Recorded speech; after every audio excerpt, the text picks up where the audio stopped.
अस्सलाम वालेकुम, hi everyone, welcome to another topic of enzyme. आज एंजाइम का हम क्लासिफाई करेंगे और इसका नोमेनक्लेचर करेंगे। ठीक, जैसे कि फॉर एग्जांपल कोई भी अगर यानी साइंटिफिक कोई भी इन्वेंशन हो, ठीक है, तो उसको डेफिनेटली नोमेनक्लेचर मेथड के ज़रिए क्या करते हैं, उसको नाम दिया जाता है। इसी तरह अगर वो लिविंग ऑर्गेनिज्म काफ़ी कम्प्लेक्स है, यानी लिविंग ऑर्गन, तो उस बेस पे हम इसको क्या करते हैं, इसको समझने के लिए हम इसको क्लासिफाई करते हैं। तो डेफिनेटली यहाँ पे एंजाइम के बहुत से टाइप्स है, बहुत से किस्म में। तो हम क्या करेंगे, एंजाइम को on the basis of type और on the basis of function क्या करेंगे, हम इसको नाम देंगे। ठीक है, सबसे पहले हम आते हैं इसकी नोमेनक्लेचर के एक एंजाइम को नाम किस बेस पे दिए जाते हैं। ठीक है, जैसे कि बहुत से ऐसे जो लिविंग ऑर्गेनिज्म है या बहुत से ऐसे ऑर्गेनिक कंपाउंड्स हैं, उनको नाम दिया जाता है उसकी सफेक्स या इन्फेक्स के बेस पे। ठीक है, तो आज हम पढ़ेंगे कि एंजाइम को कैसे जो है नेमिंग देते हैं, ठीक है, किस बिना पे। उसके बाद हम देखेंगे कि उसको क्लासिफाई कैसे करते हैं। सबसे पहले आते हैं कि nomenclature of enzyme,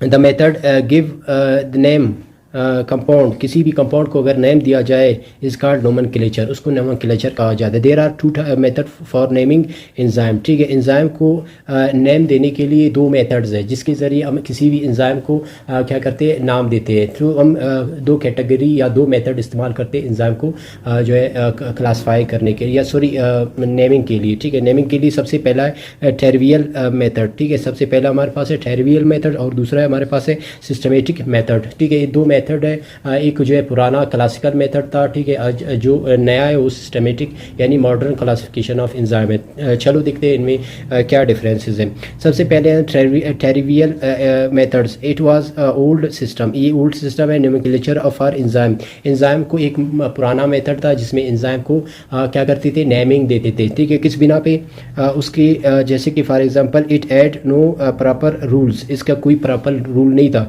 depend upon the observation of the biologist.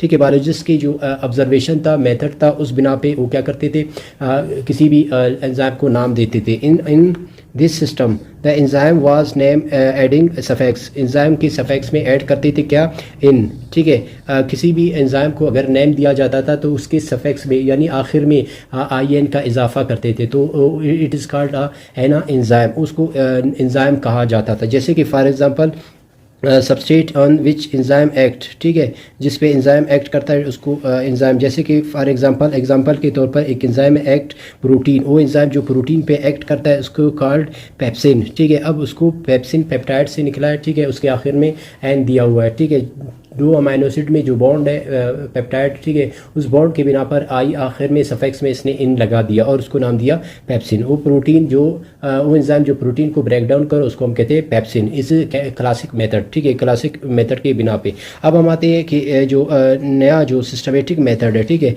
It is a modern system, ये मॉडर्न सिस्टम है ऑफ एंजाइम नोमेनक्लेचर। एंजाइम को नया नाम देने के लिए नया जो मॉडर्न जो मेथड है वो क्या कहता है, in this method the enzyme is named by the adding सफेक्स। इसमें जो सफेक्स में ऐड करते हैं, किस चीज़ का इजाफा करते हैं, ये एस ई। ठीक है, ए एस ई का इजाफा करते हैं, इसका मतलब है कि ये कोई एंजाइम है। ठीक है, इसमें इसके सफेक्स में ए एस ई का इजाफा करते हैं। तो हमें किसी भी अगर एंजाइम को नेम देना हो तो उसके आखिर में हम क्या करते हैं, ए एस ई का इजाफा करते थे, तो बन जाता है एंजाइम। For example sucrose. ठीक है, फॉर एग्जांपल हमारे पास है सैक्रोज इज़ अ सिप्लिंग एंजाइम सैक्रेज। ठीक है, ये एक एंजाइम है जो क्या, सैक्रेज एक एंजाइम है जो सैक्रोज को तोड़ता है। इसके आखिर में हमने क्या, सैक्रे के आखिर में क्या डाल दिया, ए एस सी का इजाफा कर दिया। ठीक है, ए एस ई का इजाफा। इसी तरह सेलुलोज को तोड़ने वाला जो एंजाइम है उसको कहा जाता है सेलुलेज। ठीक है, इसके आखिर में ए एस ई का इजाफा कर दिया। ठीक है, तो ये था इसका नोमेनक्लेचर कि किसी एंजाइम को जो क्लासिकल मेथड में हम इसको नेमिंग, आज भी हमारे पास बहुत से ऐसे एंजाइम हैं जो पुराने दौर में जो है डिस्कवर हुए थे, तो उस बिना पे उसको जैसे कि पेप्सिन है, ट्रोप्सिन है। ठीक है, ये सारे एंजाइम है जो यानी क्लासिकल इरा में इसको नेम दिया गया था, जो मॉडर्न में इसको नेम एस ई का इजाफा करते हैं। ठीक है, उसके बाद हमारे पास आता है एंजाइम की क्लासिफिकेशन। ठीक है, एंजाइम को किस बेस पे क्लासिफाई करते हैं, on the basis of reaction. ठीक है, रिएक्शन के बेस पे कि वो रिएक्ट कैसे करता है। ठीक है, on the basis of substrate. ठीक है, on the basis of name of substrate, substrate के नेम पे, जिस सबस्ट्रेट को ब्रेक डाउन करता है उसके नाम से उसको नाम दिया जाता है। सबसे पहले आते हैं classification,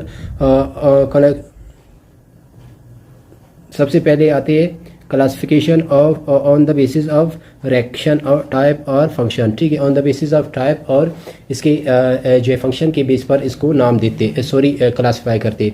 in this method the nomenclature and the classification was presented by the international union of biochemistry, ठीक है। अब एक इंटरनेशनल एक यूनियन होती है, एक जो है यानी एक सिस्टम होती है जहाँ पे क्या करती है, किसी भी साइंटिफिक किसी कंपाउंड को या लिविंग ऑर्गेनिज्म के किसी ऑर्गन को नेम देने के लिए क्या करते हैं, एक कमेटी बैठती है, ठीक है, जो बना था 1961 में। According to this system enzyme are classified in 6 groups, ठीक है, उनकी बुना पे यानी एंजाइम को हमने यानी 6 कैटेगरी में क्लासिफाई किया, यानी 6 ग्रुप्स में इसको तकसीम किया। सबसे पहले है हमारे पास ऑक्सीडो रिडक्टेज, ठीक है, एक एंजाइम, ठीक है, ट्रांसफरेज, ठीक है, एड्रोलेज, लाइगेज, ठीक है, एसोमरेज, लाइगेज, ठीक है, ये सारे एंजाइम है, ठीक है, लैपेज, लाइगेज। उसके बाद सबसे पहले आते हैं कि ऑक्सीडो रिडक्टेज एक एंजाइम है, ठीक है, और उसको किस बिना पे क्लासीफाई किया है, on the basis of their function, ठीक है, फंक्शन के बेस पर या रिएक्शन के बेस पर, यानी रिएक्ट कैसे करता है, ऑक्सीडाइज कर देता है, तो इसके बिना पर इसको नाम दिया है ऑक्सीडो रिडक्टेज, ठीक है।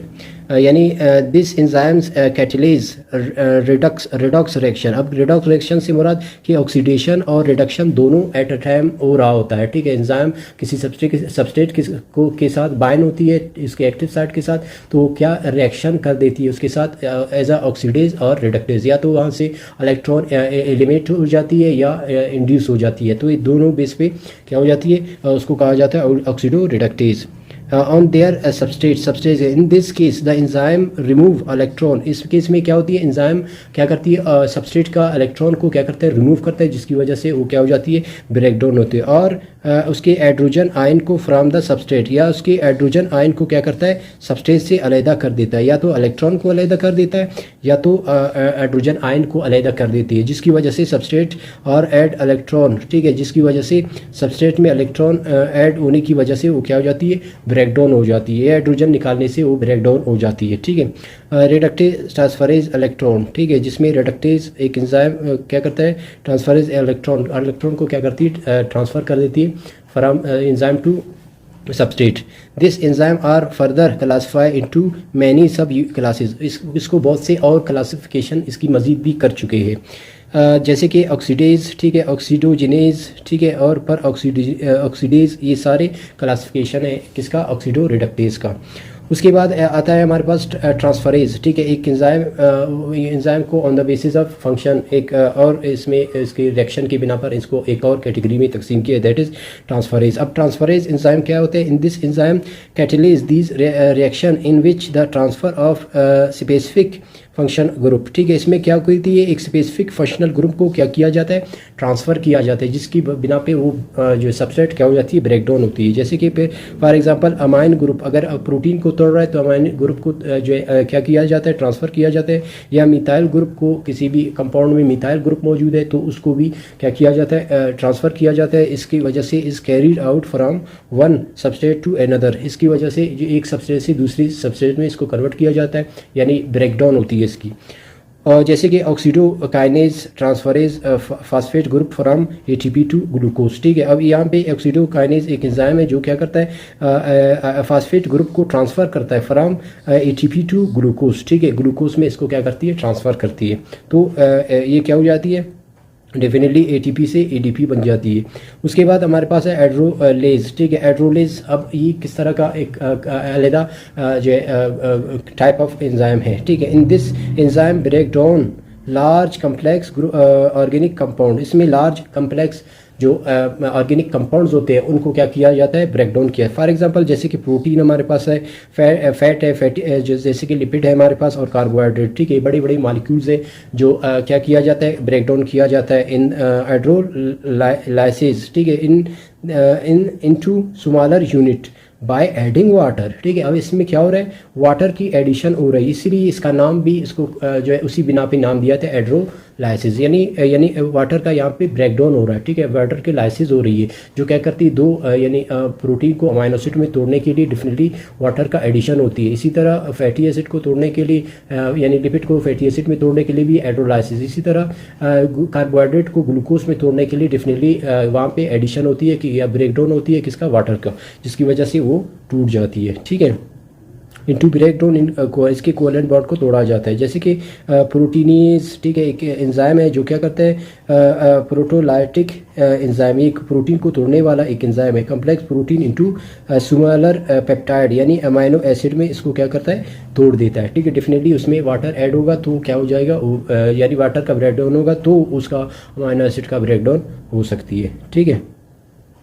Lipase breakdown in ester bond in lipid, ठीक है, लिपिड भी फैटी एसिड में या ग्लिसरॉल में टूट जाती है, ठीक है। इसी तरह सेलुलोज है, माल्टोज में या सैक्रोज में या ग्लूकोज में इसकी ब्रेकडाउन होती है, तो डेफिनेटली ये हाइड्रोलेज एंजाइम के थ्रू ही हो सकती है, वो वाटर के ही थ्रू, यानी वाटर मौजूद होगा तो ये ब्रेकडाउन कर सकती है, अदरवाइज वाटर के बगैर नहीं कर सकती, ठीक है। उसके बाद हमारे पास है लाइपेज, ठीक है, दीज एंजाइम ये अलहदा कैटेगरी है, ठीक है, ये नेक्स्ट क्लासिफिकेशन इसका। This enzyme catalyze these biochemical reaction in which breakdown of specific bond, इसमें क्या होती है, एक स्पेसिफिक बॉन्ड तोड़ा जाता है, ठीक है, एक खास किस्म का, जैसे remove of function group occur without hydrolysis, ये वाटर की गैर मौजूदगी में, ठीक है, एक स्पेसिफिक फंक्शनल ग्रुप या उससे टूट जाती है, जैसे carboxylase and while decarboxylase remove carboxyl group, ठीक है, जैसे प्रोटीन में कार्बो ऑक्सल ग्रुप है तो स्पेसिफिक एक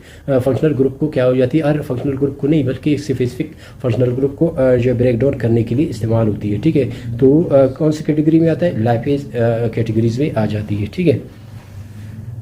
उसके बाद हमारे पास है एसोमरेज, ठीक है। अभी एसोमरेज मीन यानी एसो मीन सेम, मरेज मीन पार्ट, ठीक है, एक जैसे यानी जो मोनोमर्स है उसमें इसको कन्वर्ट करना, ठीक है। अच्छा, isomerase these enzymes bring out intermolecular rearrangement of atom, इसमें क्या हो जाती है, एक कंपाउंड में जो है उसके एलिमेंट को क्या करती है, रीअरेंजमेंट कर दी थी, जिसकी वजह से उस एलिमेंट का जो है नाम, उस कंपाउंड का नाम और फंक्शन दोनों में फ़र्क आ जाती है, ठीक है। जैसे कि फॉर एग्जांपल हमारे पास है यहाँ पे ग्लूकोज है 6 फास्फेट, ठीक है, ग्लूकोज 6 फास्फेट है, फिर इसमें फास्फेट का एक्सिडो एसोमेरेज यानी उसमें फास्फेट की सिर्फ पोजीशन क्या हो रही है, ये डेफिनेटली यहाँ पे फास्फेट की पोजीशन चेंज हो रही है, यानी कार्बन अगर 1 पे है तो कार्बन 2 पे चला जाएगा, जिसकी वजह से ये ग्लूकोज से कन्वर्ट हो जाती है किसमें, फ्रक्टोज में, ठीक है, इसका 6 फास्फेट यानी उसमें कन्वर्ट होती है, तो ये आसानी से ब्रेक डाउन हो सकती है, ठीक है। ग्लूकोज का ब्रेक डाउन होना थोड़ा कम्प्लेक्स है, ठीक है, मुश्किल है, फ्रक्टोज को ब्रेक डाउन करना आसान है, इसीलिए इसको ग्लाइकोलाइसिस में ग्लूकोज को कन्वर्ट किया जाता है फ्रक्टोज में, ठीक है, फ्रक्टोज। तो इसमें एंजाइम हो रहा है, एसोमरेज एंजाइम इस्तेमाल हो रहा है, जो क्या करते हैं सिर्फ फास्फेट का जो लोकेशन है उसको चेंज कर देते हैं। उसके बाद नेक्स्ट हमारे पास है लाइगेज, ठीक है, दीज एंजाइम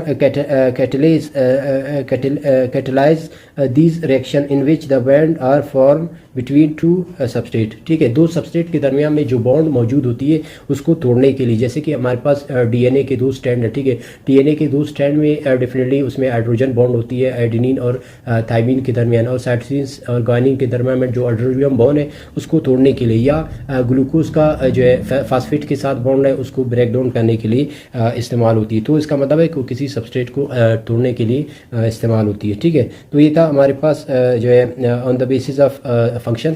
तो अब हमें आगे पढ़ेंगे कि classification of enzyme on the basis of name की बिना पर हमने क्या किया, एंजाइम को जो है नेम दिया, एंजाइम्स आर आल्सो नेम और क्लासिफाई, ठीक है, इसको नाम या क्लासिफाई किया जाए on the basis of substrate की बिना पर भी इसको नाम दिया जाता है, जैसे कि अमाइलेज, ठीक है, इस ब्रेक डाउन द अमाइलेज, ठीक है, अमाइलोज को तोड़ने के लिए अमाइलेज जो है इस्तेमाल हो। इसी तरह प्रोटीएज एक एंजाइम है जो क्या करता है, प्रोटीन को ब्रेक डाउन करता है, इसलिए इसको नाम दिया जाता है एंजाइम, यानी जिस सबस्ट्रेट को तोड़ा जाता है उस सबस्ट्रेट के बिना पे उसको नाम दिया जाता है, तो ये भी एक इसका नेमिंग और क्लासिफिकेशन है, ठीक है। और इसी तरह लिपिड को तोड़ने के लिए जो एंजाइम इस्तेमाल होती है इसको कहते हैं लाइपेज, ठीक है। तो ये कुछ ऐसे क्लासिफिकेशन थे एंजाइम के जिसमें क्या होती है, उसको नए नाम पे बिना पे जिस सबस्ट्रेट को तोड़ रहा है उस सबस्ट्रेट के साथ ASE का इजाफा कर देते हैं, ठीक है। इसमें ASE का इजाफा कर देते हैं जिसकी वजह से वो क्या हो जाती है, वो एंजाइम का नाम बन जाती है। तो ऑन द बेसिस ऑफ क्या सबस्ट्रेट के बिना पर हम इसको क्लासीफाई भी कर सकते हैं, ठीक है। तो ये था हमारे पास एंजाइम की क्लासिफिकेशन।